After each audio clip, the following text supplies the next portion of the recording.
नमस्कार दोस्तों, BH07 channel में आप सभी का बहुत बहुत स्वागत है। तो दोस्तों, एयरपोर्ट बनाम मिथिला के लिए वरदान, दरभंगा में अब हर माह 100 करोड़ तक का हो सकता है कारोबार।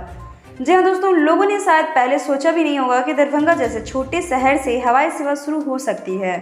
अगर शुरू होगी भी तो सवारी नहीं मिल पाएगी। ऐसे सारे अनुमान अब हवा हो गए हैं।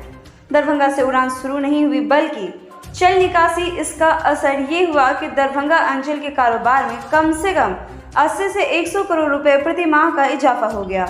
ऐसा आवागमन तेज और आसान होने की वजह से हुआ है। इस तरह स्थानीय व्यापार में सालाना 1200 करोड़ तक की बढ़ोतरी संभावित है।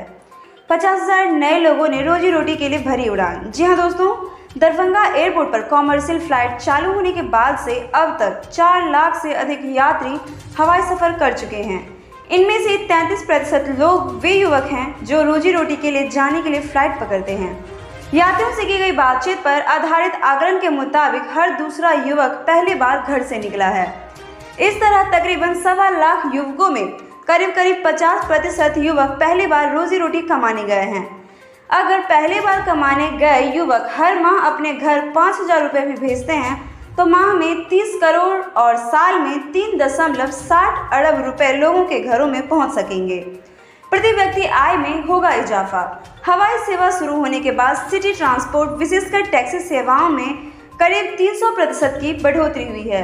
स्थानीय स्तर पर टैक्सी सेवा देने वाले छोटे छोटे ब्रांड सामने आए हैं। सबसे ज़्यादा रोजगार इसी सेक्टर में सामने आया है।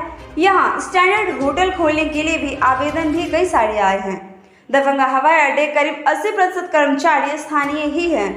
एयर होस्टेस भी स्थानीय हैं। तो दोस्तों, ये था हमारा आज का अपडेट और इसी के साथ हम लेंगे आपसे साथ ही तमाम खबरों के लिए आप हमारे चैनल को सब्सक्राइब कर लें। और अगर आप हमारे चैनल पे नए हैं तो ध्यान से आप हमारे चैनल को सब्सक्राइब कर लें ताकि हर अपडेट हम आप तक पहुंचा सकें। फिर मिलते हैं नेक्स्ट वीडियो में एक नए अपडेट के साथ। शुक्रिया।